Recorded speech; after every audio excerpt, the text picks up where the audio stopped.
Today is episode 27. It's a prime episode. We're going to be talking, that's a math joke. We're going to be talking about, I think Destry has a new rant about AI, but he's also going to be talking about Caitlin Clark. So we're in sports, so I have no clue. And then we're going to be shifting topics a little bit on the Bible part, and we're going to deep dive into a song that we heard. But anyway, I think it's going to be fun. Episode 127.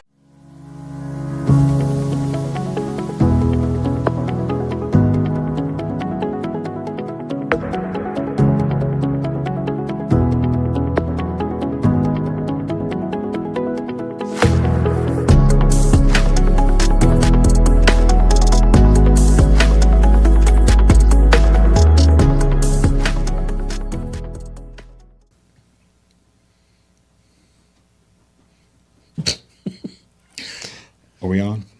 Okay. Hey,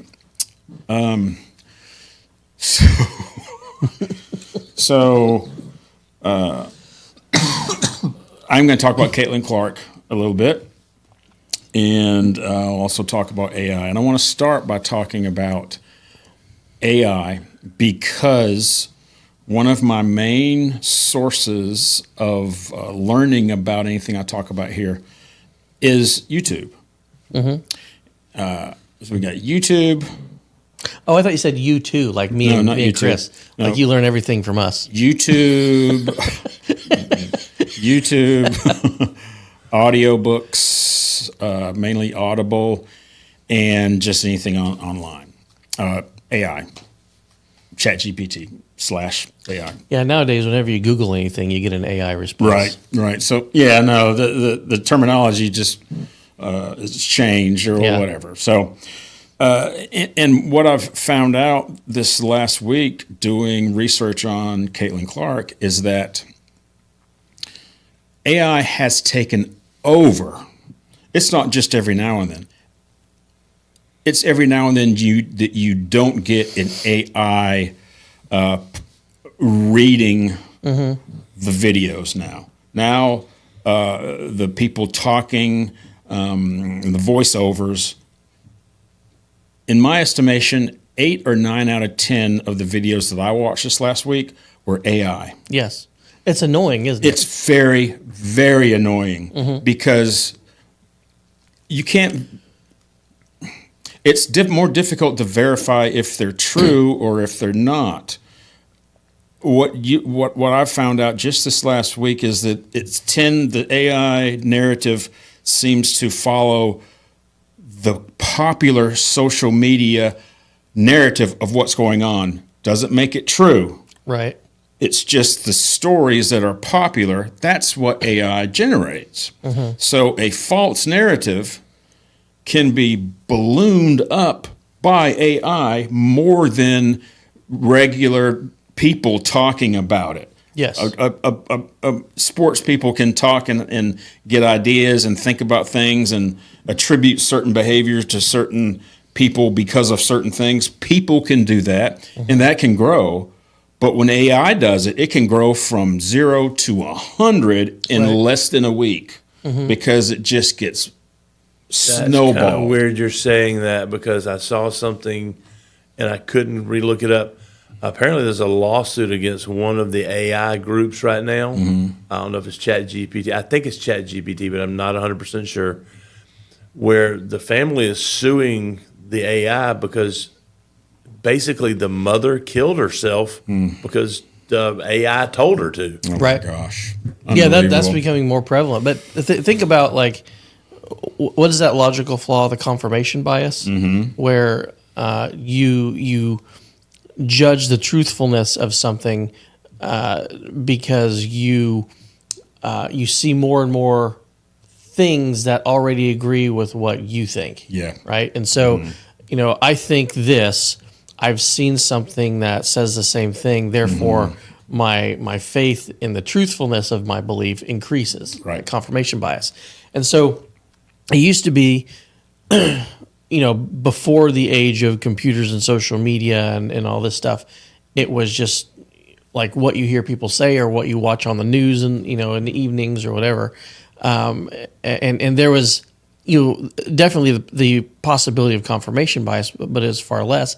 Then we get social media, especially as algorithms start to take over and search optimization, all this kind of stuff. Like whatever I'm interested in, because we're prioritizing engagement, they're going to send me more and more stuff that agrees with what my search history or whatever my previous engagement is, and so that confirmation bias increases. Well, now, and that used to be limited to content that was created by some person, and so there's a limitation, even though it's not really limited in the way we normally think, but still, there's only a finite number of people that are creating content. Mm-hmm. But now that AI is creating content, it doesn't have to be anything.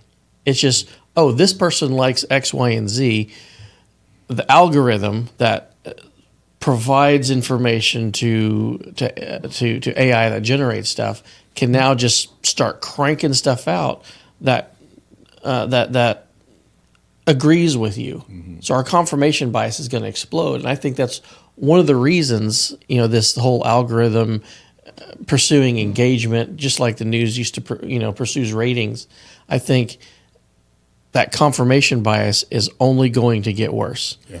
And people are going to fragment more than they already are. It's frustrating, especially whenever we're trying to do something. You're doing research on things, and you just can't trust one of your main sources anymore. Yeah. So I just need to say that before I start talking about Caitlin Gale, because I didn't know Caitlin Clark, because I didn't know a lot about her before. Mm-hmm. So I'm learning. I'm trying to. I don't believe there's any audio books out there, and I can look stuff up online, but I honestly don't know what's true and what's not true unless I see it with my own eyes. And even that's getting more difficult. Right. Because video can be created. But what I'm saying, what I mean when I say that is that I watched her play a basketball game. Right. So I know how many you know what I mean? Chances are that's real. Mm-hmm. Right? I mean, it's possible that it's not real, but chances are that it's real. I saw her and Sophie Cunningham in their team, Indiana. I can't remember. I have it in my notes. Their team. I saw them play, and I was very entertained.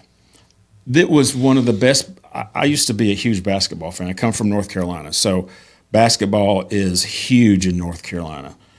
So much so that during March Madness and during that time, people will take 2 weeks of vacation and stay home and watch basketball all day because the tournaments go all day. Huge. North Carolina, Duke, NC State, Wake Forest. There's so many huge NCAA Division I basketball teams in a pretty small area. So there's a lot of love for basketball. This game that I watched last week was one of the best basketball games I've ever seen. I've seen a lot of basketball games. It was good because the players. You can see basketball is a big game of momentum. It happens so quick. If you score, that's done. You're on defense. Just like that. You have to forget about what happened. You got to go on defense. Sometimes while the ball's still up in the air, you anticipate you're going to be on defense. You start backing up, trying to defend your basket. So momentum can change so quickly. And these two teams were well matched. And Caitlin Clark showed out. She actually had 40 points in this game, and she shot. She had I think 12 or 15 assists, 40 points. Many of them from 3-pointer. She missed 2 from 3-point. I could go on about the stats. Doesn't really mean a lot, but she is redefining what it means to be a basketball player. Not female basketball player, but a basketball player. But let me back up a little bit and talk a little bit more about AI. I want to say, as far as I know, what I'm saying about Caitlin Clark is true. As far as I know, because I will go through and I watch her being interviewed, and I try to learn from what she's saying. I watch her talk about the game she just played, so I learn from that, right? And I watch her teammates, so I try. It's getting very difficult to do that, Chris. I tell you, you have to search and go down deep in order to find those instead of the AI content. Mm-hmm. Now, the videos on the AI content, I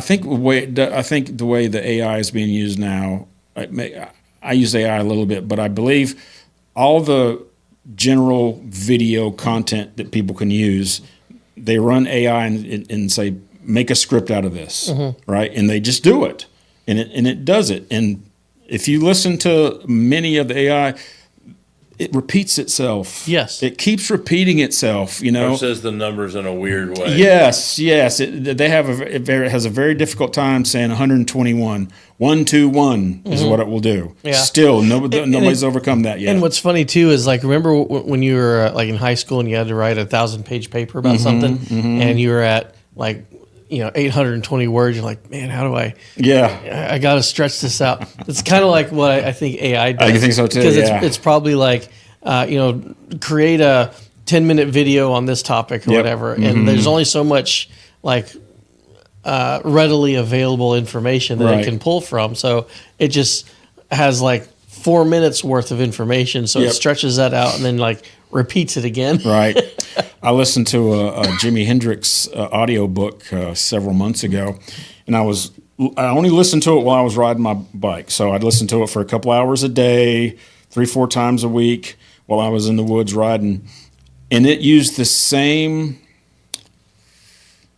very good vocabulary word at least 50 times in 3 chapters. You know what I mean? Yeah. It was a nice word, and it's not a word everybody used, but they kept using it and kept using it. It's AI's version of making the font bigger and the margins a little bit bigger. And Makes it sound smarter. Yeah. And I think what they probably do, even if they go back and check it, they probably go, well, but by the time they get to this chapter, they were forgotten about that word. But if you're listening to 3, 4, 5 chapters at a time, whenever you're listening, you can do that. You can listen to 7 chapters real quick. Yeah. Especially if you're doing it on 2-speed. Right. Yeah, that's right. When you do it that way, you pick up on that word again. After a while, you heard it 4 times. You go, if they say that word one more time, I'm going to stop listening. Yep. So you're listening for it, and they say it. What's annoying to me is, well, all this stuff is annoying, but another thing that's annoying to me is, And another thing, that you can use AI to generate the script, or you can use for instance, like a technical paper that someone wrote, and just say, use this and make a video out of it. And one of the things that like an AI component of this can do is whatever script it's using, it can pull or create video clips to add the video element to the script. And what's funny is like it doesn't always know like the word that's being used here, and the video that's being either pulled randomly or generated doesn't match. Like for instance, yes, talking about George Bush or something. Like AI doesn't really know who George Bush is, but it knows the symbol George and the symbol Bush, and that there's some sort of relation between those two. But it'll do something stupid like, oh, here's the word Bush. Yeah, here's a clip of a bush. That's right. That's happening so much these days. There's got to be a name for it. If there's not, we should name it somehow. When I'm watching a crime show or something, I'll say this: AI is getting better at putting video to audio or audio to video, but it's still you can still see it whenever they're talking about a 9mm shell was found at the crime scene, and they'll show a .22, something simple like that most people won't know.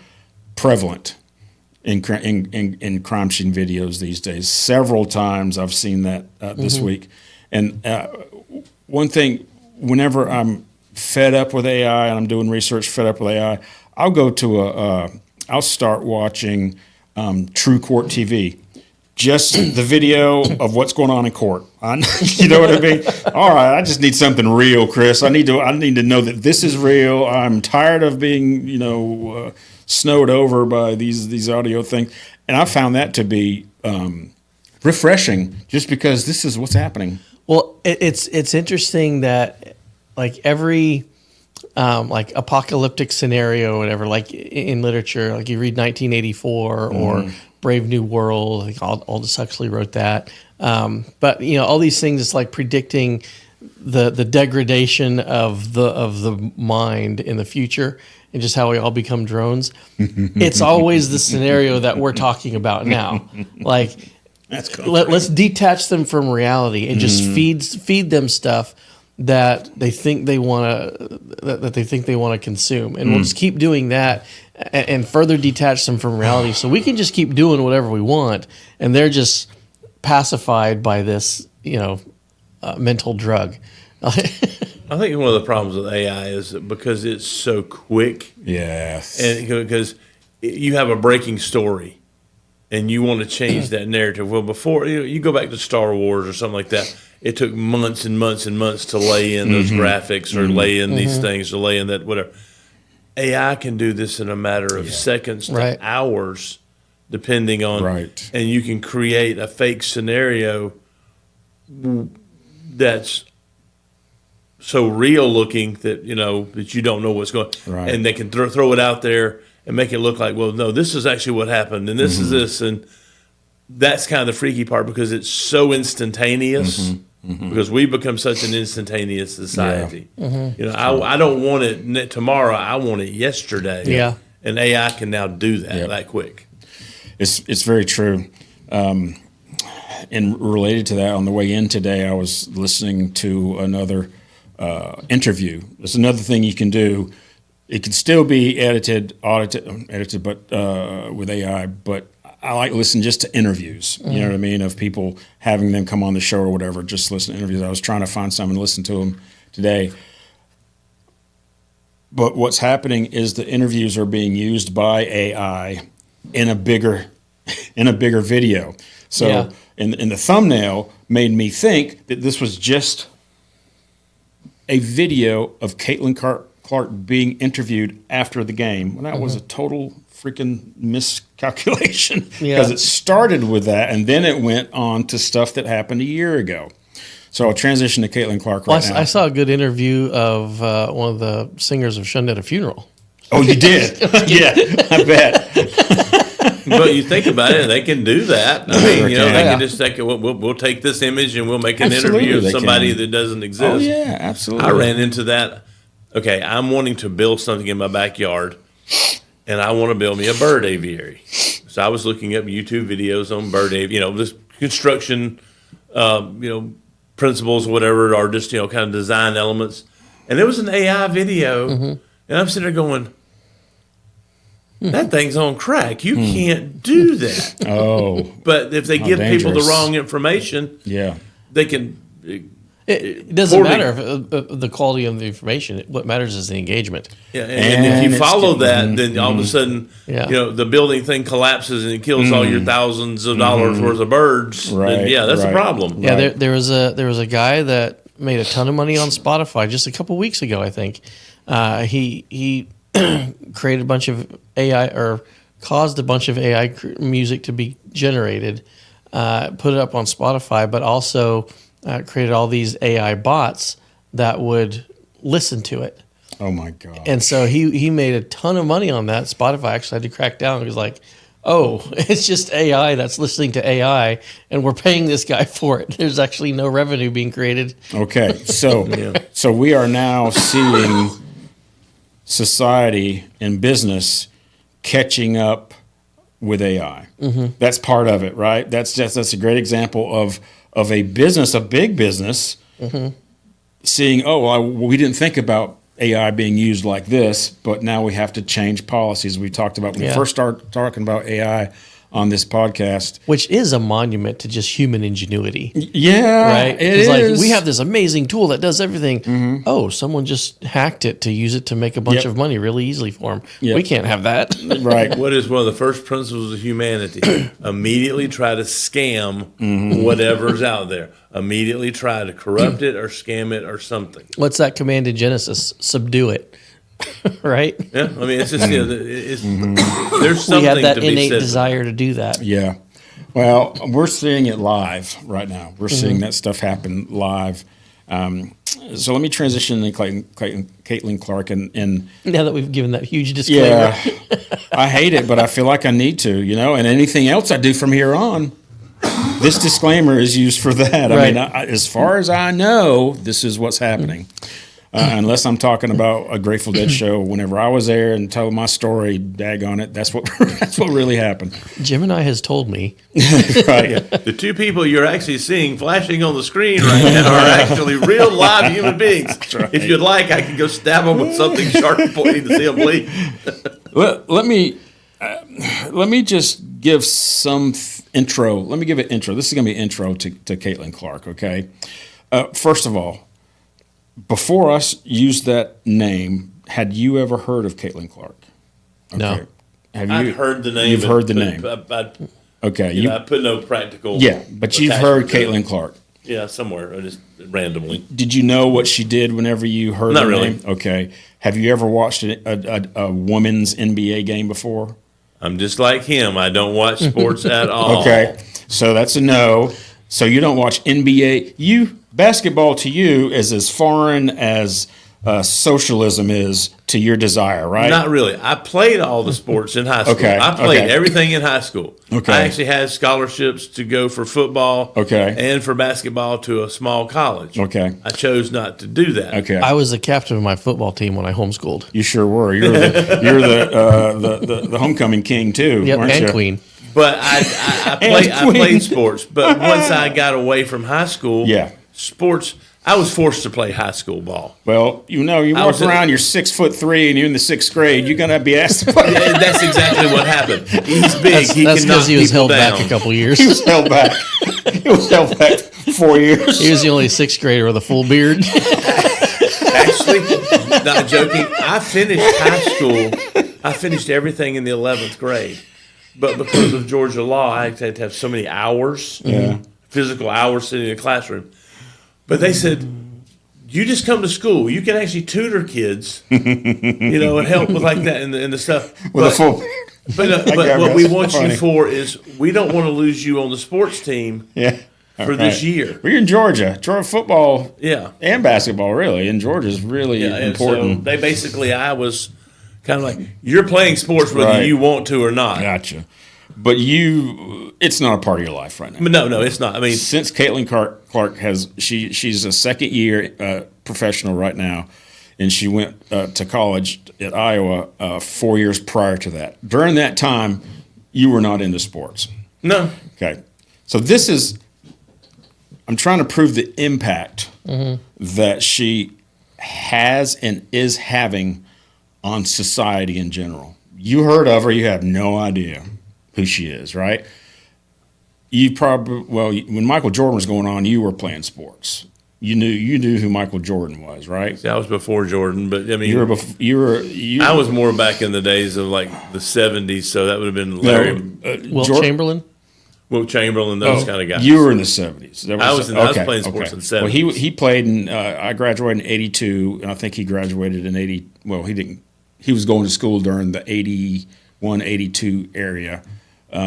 I graduated 81, but Okay. my basketball knowledge would have been Prior to that. Prior to that, in Okay. the 70s. Like, Gotcha. I remember like Johnny Bench and Pete Rose and those guys Okay. from the sports Okay. and that kind of stuff. Well, the people that Johnny Bench, Pete Rose, guys, I'm telling you, this girl is in the same realm. She's just early in her career. She is changing the economics of women's basketball and beginning to change the economics of men's basketball. And in order for somebody to have that impact, that's unheard of. Michael Jordan really didn't. He did, but not as much. I don't think Michael Jordan had as much impact on men's basketball as Caitlin Clark is having on women's basketball. I don't think that's up for debate. So she's Michelle Jordan? She's not only good at what she does, she's the hometown girl, natural in front of a camera. That's really important these days. Back whenever Michael was around, I don't know if y'all have done any research. Michael was kind of he was not well liked by a lot of people. He was hated by a lot of people. And I never knew that. Our schools played each other. My school played Laney. He went to Laney High School in Wilmington. My school in Lumberton, North Carolina, played Laney. So I never saw him play, but we were that close in the world. And I never knew he wasn't that liked. Well, come to find out, the reason he wasn't so liked is because he was extremely competitive, and he went into everybody's face. You know what I mean? And to make them better, so to speak, to make him better, I just think he was probably just he's whatever he was. Intimidation in sports is also a factor. It's like an art of war, kind of thing. Not everybody uses that way. There are people that go through sports that are very good, that can be compassionate, but Michael was not one of those people. There were.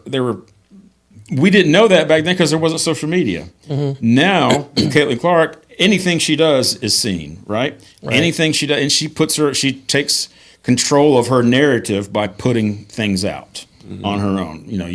Anybody can put anything out on Caitlin Clark, but when Caitlin Clark puts it out on her Instagram or whatever, her TikTok, well, you got to at least think that that's near to the truth than anything else. So she's good at that. She was the first, right now, she was the first person to bring Nike back to a Super Bowl commercial in 20 years. Bring Nike back? Oh, no, never mind. So in 20 years, Nike had not done Super Bowl commercial until Caitlin Clark signed with them. Yeah. Allstate. I would have never known that. Yeah. I never would have known that. Me either. Allstate, she signed with Allstate for the first time. First time in any, I don't think any sports person has ever signed with an insurance company, or at least with Allstate, until she did. And Wilson, she helped. Wilson brought her on board, and she co-created the design of the basketballs.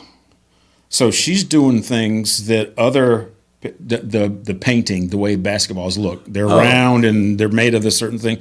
But in WNBA, they're different colors.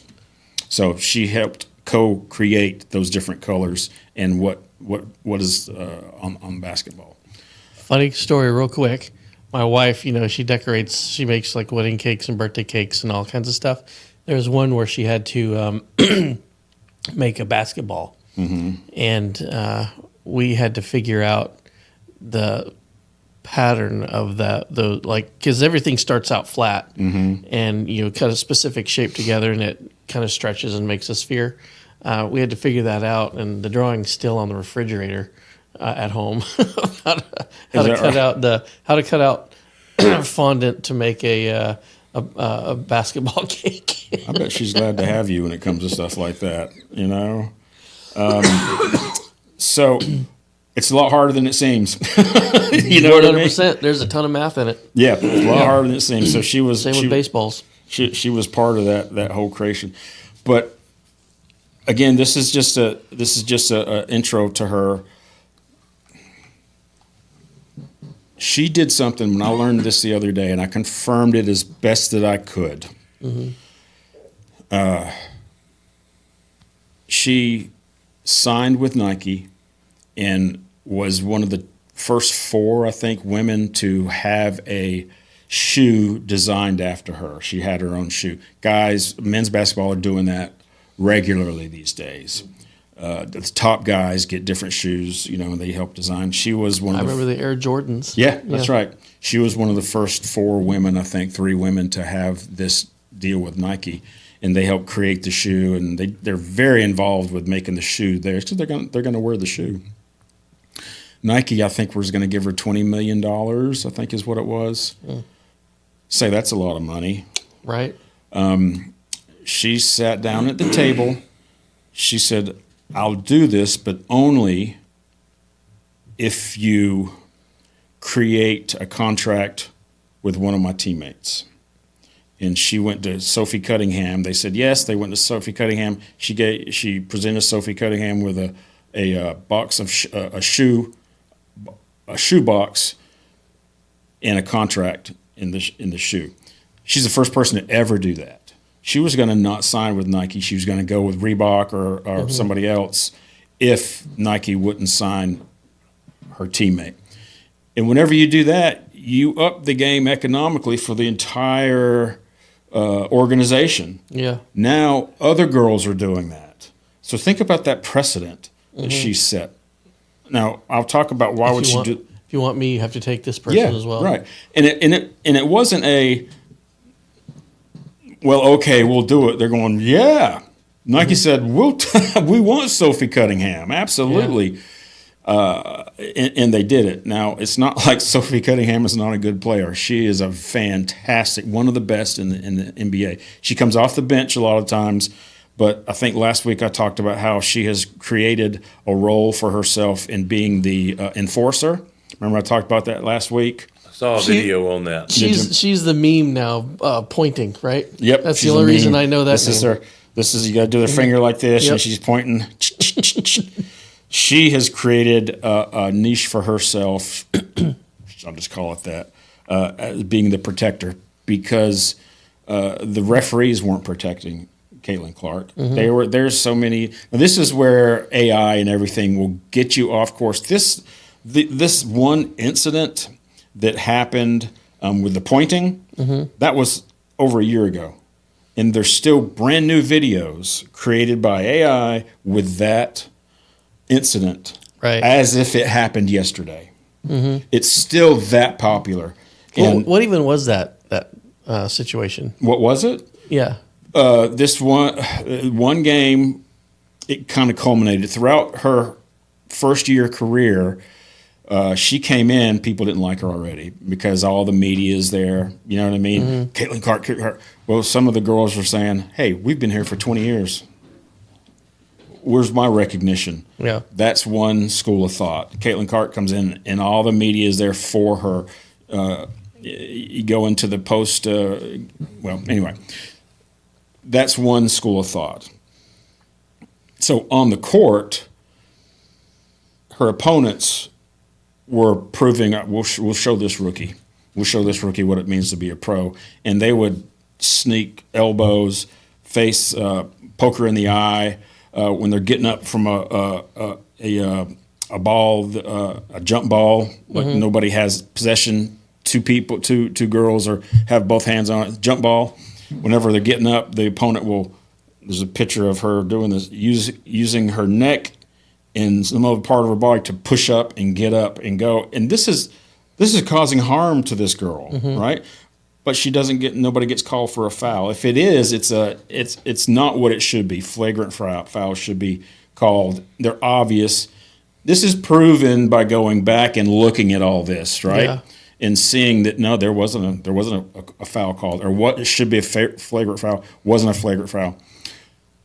This is happening throughout the first part of her first year, which was last year, in pros. And her teammate, Sophie Cunningham, said, all right, fine. I got you. I got you back. All right. She comes in during this game, and she's all over the place, man. This girl's coming down, the one that poked her in the eye. This girl is coming down court, going to do a layup. Sophie Cunningham's on defense. Sophie Cunningham wraps her up, throws her on the ground. They go at each other. And that started.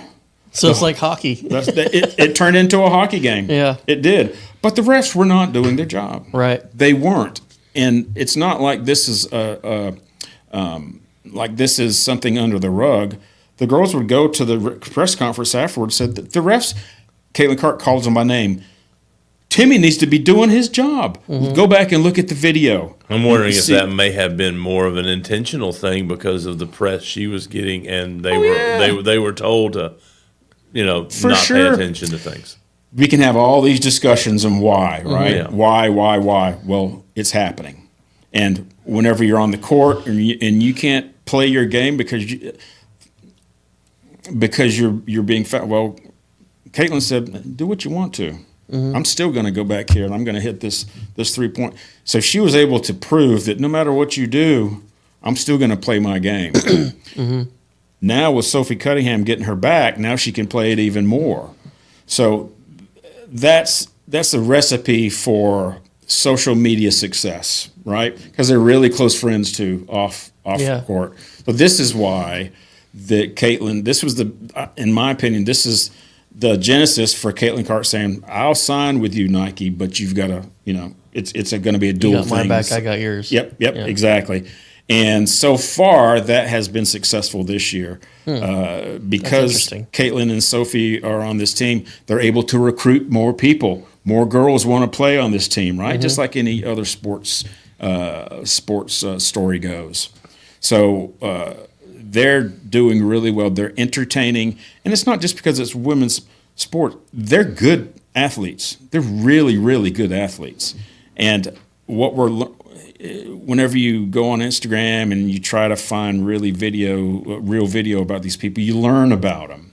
So I became fans of them, both of them, before I actually learned that both of them are Christians.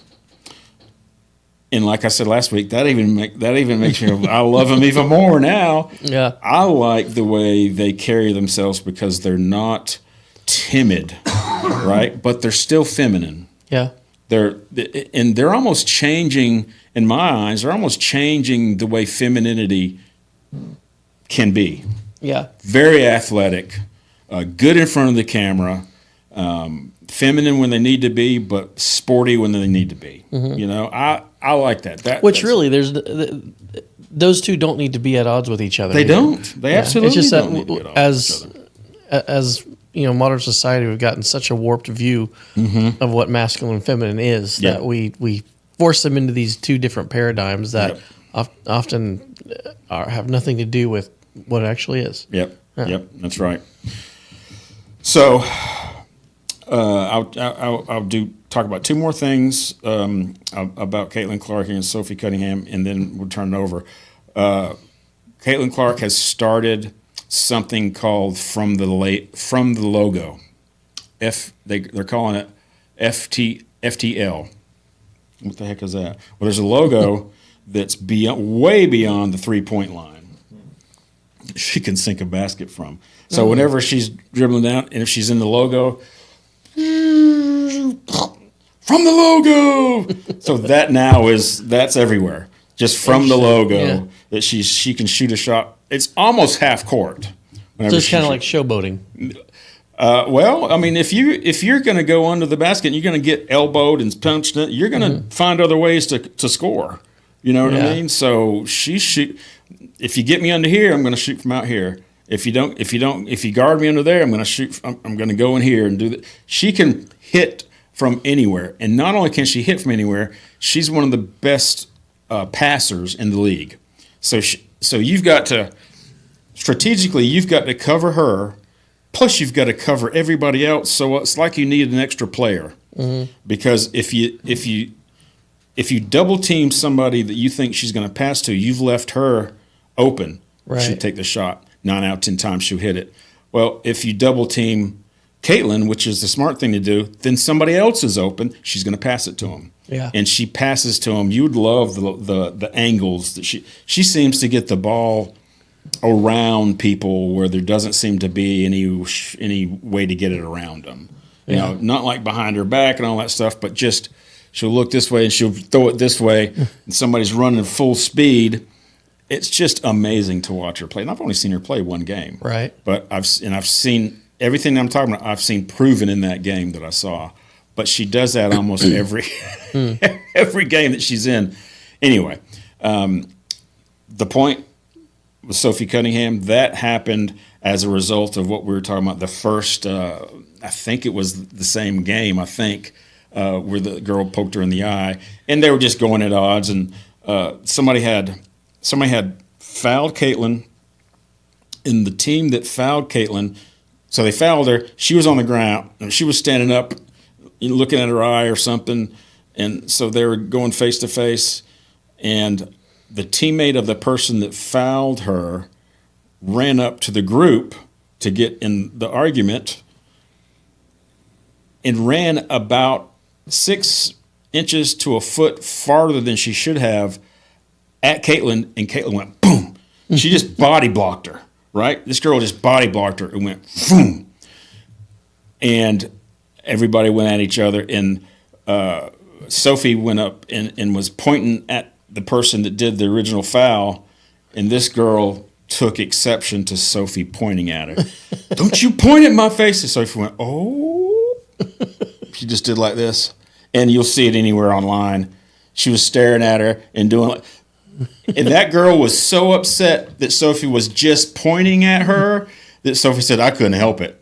She was getting so upset at me just pointing at her that I had to keep on doing it. And that got so popular. It was about a 15 to 20 second thing where she was just pointing at her and staring at her. There's been talk about changing the logo of the WNBA to somebody pointing like this.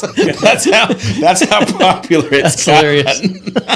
It was really good. So that in my opinion started the whole Sophie and Caitlin friendship. And there's another girl on there that it's just it's a team that seems to be really get along well. Mm-hmm. They're at the genesis of what they're going to be. So it's exciting for me to see that and to follow what happens in the early years. Because usually with the TV access that I have, I watch Mary Tyler Moore. Mm-hmm. I watch Bob Newhart. Things from way, love Bob Newhart, love Andy Griffith. This is where that's mostly the stuff. So to watch something that's actually happening now is exciting for me. It's new. I don't know. My wife is excited that they're remaking Little House on the Prairie. Oh, they are? Yeah. Yep. I think they've already made a couple episodes. Is that right? Yeah. And because we had this conversation the other day, like when she was growing up, she really liked watching the reruns of Little House on the Prairie. Mm-hmm. When I was growing up, I really liked watching the reruns of Andy Griffith's show, mm-hmm. but neither of us really cared for the other one. Oh, is that right? Yeah. She doesn't like Andy Griffith. Yeah, she doesn't really care for it too much. And I don't really care for, I didn't really care for Paul. Hey, I was there in the original, so be quiet, District. So are you. I know, I was. I remember watching it. 7 o'clock Friday night. I think it, Little House on the Prairie probably appealed to girls more than Andy Griffith show and vice versa. So I'm fine with that, So. But I still think mine was better. But whatever. Of course. Hey, my wife is into nostalgia. Period. Mm-hmm. So now we're remodeling the house and rearranging the house. So the living room became our office. So now we're both in the same office. Right. And she has the big TV up there. And so she's at work, and I'm sitting there trying to do stuff, and I hear, Lucy! I'm like, she's watching I Love Lucy. Or she's watching Andy Griffith. Well, I told my wife, if you want to watch the new or the old Little House on the Prairie, I'll totally watch it with you. Right, yeah. I have no problem with that. I remember, this is totally off topic. One second. Okay. I just need you to define, whenever you said big TV, how big is your TV? This is to me, how big is your TV? It's 85 inches. 85 inches. Yeah. You can say big TV if you want to, but that doesn't, it's a humongous TV. Yep. I just needed to clarify that, okay. Well, I remember watching the original series Star Trek, and just fairly recently, within the past couple of years, because we went through the whole thing.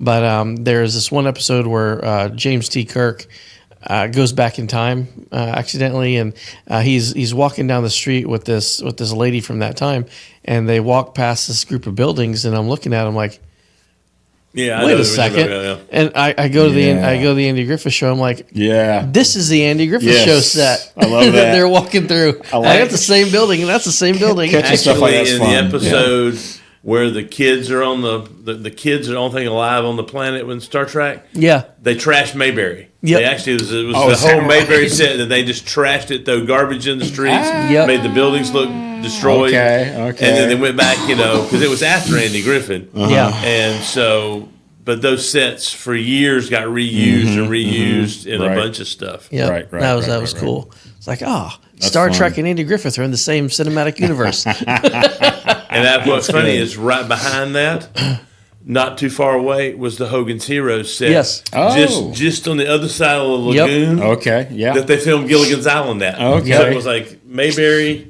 Gilligan's Island, the lagoon, and then there was Stalag 13 from Hogan's Heroes, all Yep. right there in a row. Man, don't you miss that stuff, though? Yes. Don't you miss just watching? Now I have a nerd type of- question to throw out at him. All right. Okay, I want you to. You said FTL, right? From the logo. Okay, from the logo. Josh, what is the first thing that you thought of when he said FTL? So this is not going to sound good. First thing I thought of was the acronym FML, which is F My Life. Oh. No. Okay, FTL, faster than light travel. Because if you watch Battlestar Galactica, they were always Well, see, using I never watched Battlestar Galactica. But, Okay. but this is FTL is in all the sci-fi shows. Yeah, like the Faster FTL than light drive or travel. whatever. Yeah. And I'm like, Faster than light travel. what okay. does faster than light travel have to do with basketball? Is that basketball moving that fast? That's funny. That's funny. Well, guys, we'll close there with Kate Clark. But if you have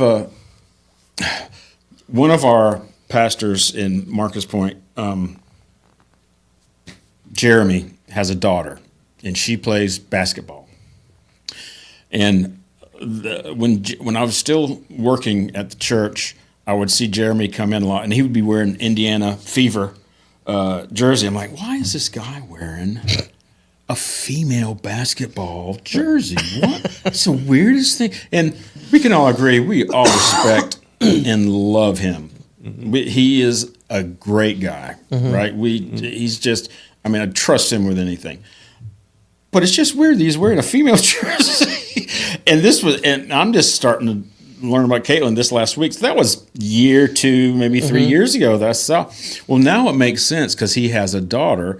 And his daughter, Jeremy obviously wants his daughter to look up to Caitlin Clark as an example of what a woman can be.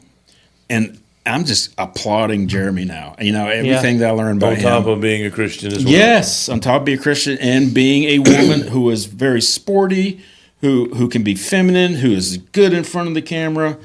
I thought, man, absolutely. If I had a daughter, I would be trying to. I'd want Caitlin Clark and Sophie Cunningham to be their example. No doubt about it. That's the best.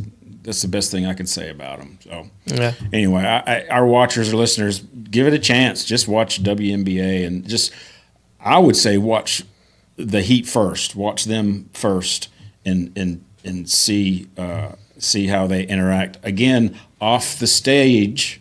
Real life is one of the reasons I'm becoming a fan. With AI, you can't do that unless it's all fake stuff. Yeah. Right? So it's refreshing to find something like that you can learn more about. You can make an actual connection with. Yes. But It's again goes back to the personal thing. Yep, exactly. So sure does. Picking on my TV, you know what? Here's the thing. Picking on my TV. I envy you and your TV. Here's the thing. When I'm actually editing videos and I get done rendering and I want to see what the final result is, guess whose two faces I my see God. on an 85-inch screen going, oh my God. I'd hate to see us on 85. We're bigger on that TV than we are in real life. Yeah, you are. Well, you're welcome. Yeah, that's right. You're welcome. Please send money to the email address below. I need therapy. Unbelievable. He needs some thumbnails for his 85-inch screensaver. Well, Josh and I went to church together last night. Yep. Which we don't normally see each other at Yeah, church. you're usually going around taking photos. Yep, and I'm usually, yep. hidden up in the balcony taking Yep. notes or something. Yeah. We were there drinking coffee and watching. I think they did 3 or 4 songs, maybe 3 songs before we learned about how to love God, one another in the lost world. Yep. And I reached over and said, I'd like to do a deep dive on this song. Yeah, and it was cool. So the reason we're sort of departing from our series we've been doing about Between the Testaments is because in our small groups for the next couple of weeks, our small groups aren't meeting, but we're all going to the main auditorium for a church-wide series that they're doing about values, like the 4 things the church values. Because the whole thing is right around the end of August, as the new school year starts, our church sort of resets all of its small groups, which is,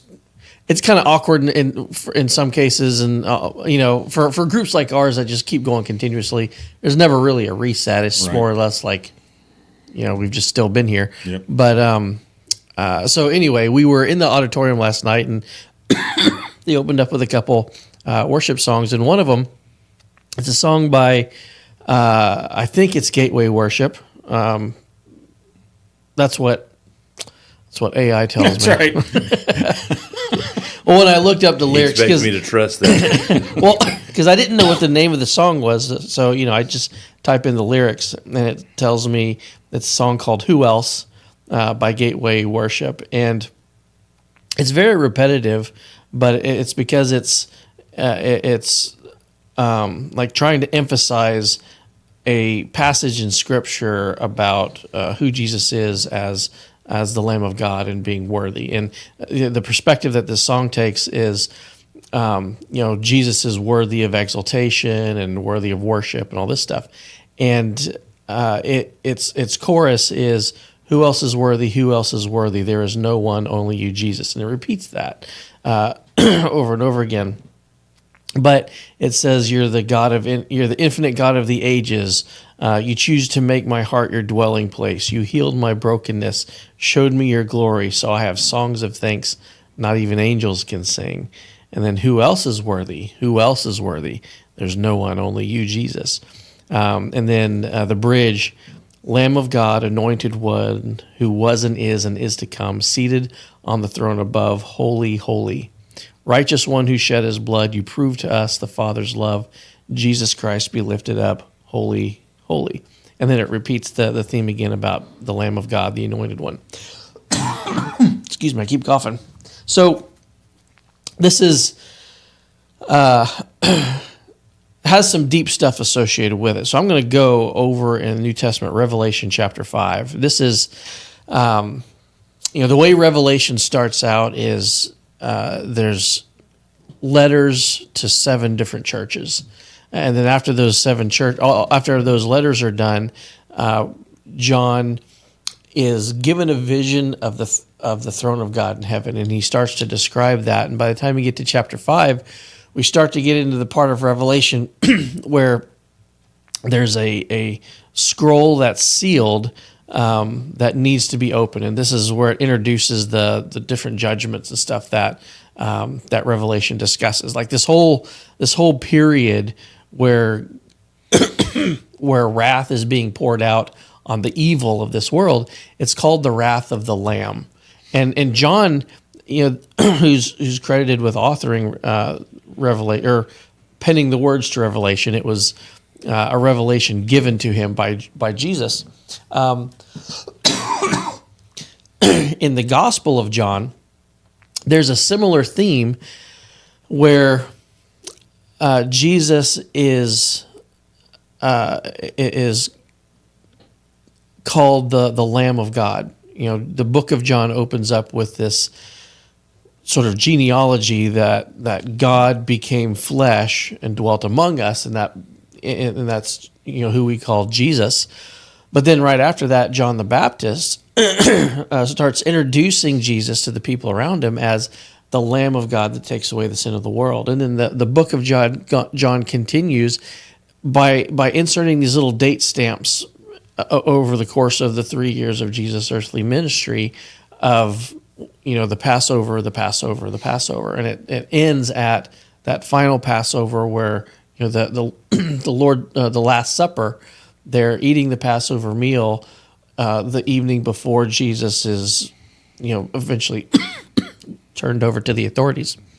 And the whole purpose of that is to remind the Jewish reader that Jesus is that sacrificial lamb that they've been celebrating in the Passover for thousands of years. It's they've been doing it as a way to remember their deliverance from slavery in Egypt. But at that Last Supper, Jesus reveals to them, there's a couple elements of this meal that now, whenever they do it in remembrance of Jesus. He took the bread and the wine and said. By the way, we've talked about this before. There's 4 cups during that Passover Seder, that meal, and they each have their different names. That's taken from, I believe, Exodus 6. But that third cup that he took of and said, "This is my blood." That cup was called the cup of redemption, and the bread that they broke. It's even interesting how that works in, because that was called the afikomen in the Passover meal. Prior in the meal, they take 3 pieces of bread and they put them, this unleavened bread, they put them in this little little bag that has 3 compartments in it, and then they hide it, and then later on, the kids or whatever they search and they find it, they bring it back out and they take the second piece of bread and they break it. So people think, okay, well, why is there 3, and why do you take the second one out? Why do you bury it and then go find it again and it's broken and all this stuff? Well, I mean, it's a representation of Christ, and Christ alludes to that. He says, "This is my body." It's interesting how it's the second one, because if you have a triune God where you have the Father, you have the Son, the Holy Spirit, and you take that second one out and you break it, and then he says, "This is my body, which is broken for you." Like he's showing them, like, these things that you've been doing for centuries in your Passover meal. There is an aspect of them that called your memory back to what God did for you, delivering you from Egypt. But there's a prophetic significance to them too, because as the book of John alludes to, Jesus is the Lamb. He's what that lamb in Passover represented. Even in subtle details, like when Jesus healed the man that couldn't make his way to the pool, I think is of Bethesda, because other people kept coming. The Bible just mentions in passing that this pool was by the sheep gate, and what that sheep gate was talked about in the book of Nehemiah when they were rebuilding the temple. The sheep gate and the pool next to it, when you're bringing your sacrifice, your sheep for the Passover or whatever, when you're bringing it in, there is a pool outside the sheep gate where you could wash it to make sure that it was without spot or without blemish, it was clean, and then you bring it through the sheep gate into the temple to offer it as a sacrifice. Well, when Jesus was healing the person, Jesus never went into the pool because he had no spot or blemish. He didn't need to be cleaned. But the next place we find Jesus was in the temple. So he went through the sheep gate, but he didn't have to be cleaned. Like, even those little subtle details, the Bible still is like trying to build subconsciously in our mind, Jesus is that Passover lamb. Okay. And so by the time we get to Revelation, and we see Jesus sitting, we see Jesus in heaven, and we're looking at the throne room there. The book of Revelation and all of the other entities in heaven are referring to him as the Lamb that was slain. And even the book of Revelation, all the judgments are referred to as the wrath of the Lamb, because that theme is there over and over again. But I'm going to read from Revelation 5, a couple verses here. I saw in the right hand of him that sat on the throne a book written within and on the backside, sealed with 7 seals. And I saw a strong angel proclaiming with a loud voice, "Who is worthy to open the book and to loose the seals thereof?" And no man in heaven, nor in earth, nor under the earth was able to open the book, neither to look thereon. And I wept much, because no man was found worthy to open and to read the book, neither to look thereon. And one of the elders saith unto me, Weep not. Behold, the Lion of the tribe of Judah, the root of David, hath prevailed to open the book and to loose the seven seals thereof. And I beheld, and lo, in the midst of the throne and of the four beasts, and in the midst of the elders, stood a lamb as it had been slain, having 7 horns and 7 eyes, which are the 7 spirits of God sent forth into all the earth.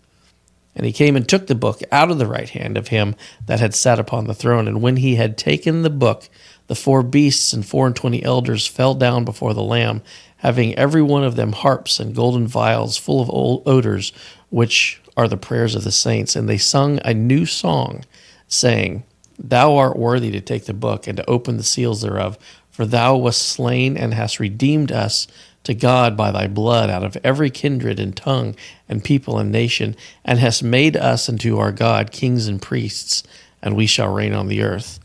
And I beheld, and I heard the voice of many angels round about the throne, and the beasts and the elders, and the numbers of them that was 10,000 times 10,000s and thousands of thousands, saying with a loud voice, Worthy is the Lamb that was slain to receive power and riches and wisdom and strength and honor and glory and blessing. And every creature which is in heaven and on the earth and under the earth, and such as are in the sea, and all that are in them, heard I saying, Blessing and honor and glory and power be unto him that sitteth upon the throne, and unto the Lamb forever and ever. So, going back to that song, it's sort of summarizing that whole scene there, because it's well, at the same time, it's comparing like our attitude towards God, because who else is worthy? Who else is worthy? There is none, only you, Jesus. And in the context of Revelation, there's 2 aspects of that worthiness. One is there's only one person that's worthy and has the authority to open up a book of judgment on sin. That's the only person in history who's never sinned, right? So he's the only one that was worthy, the Lamb that was slain. But also, there's only one person worthy of that praise that was offered by everything else in heaven and on earth, is that Lamb that was slain. And so that's what this song is is alluding to, is his worthiness of worship and praise from all of creation, from all of heaven and earth, from us individually. Everything is Jesus and what he did for us. So anyway, that's the deep dive on that song. I've always wanted to do a deep dive on songs. I think that would be a fun series to do sometime. Yeah. I always kind of envisioned, like, if there was a small group that was just worship groups. Like, let's do a deep dive on the songs we're going to sing Sunday. I think that's good. I think that would be cool. You agree that Marcus Point employs some very talented people? Oh, 100%, right? man. Sarah Cartwright. Voices, yes. The ability to play instruments, the ability to like coordinate the logistics of the service. Yeah. Like all of it, it's top notch. It is top notch. Totally agree with that. Whenever there's a concert in town, many times they come to Marcus Point, and they do bring in their own stuff. But as far as lights and go, it can facilitate a show, right? And like any church, to some people that's a positive, some people that's a negative, right? Because on Sunday morning, you will see. You will be entertained or not. Right.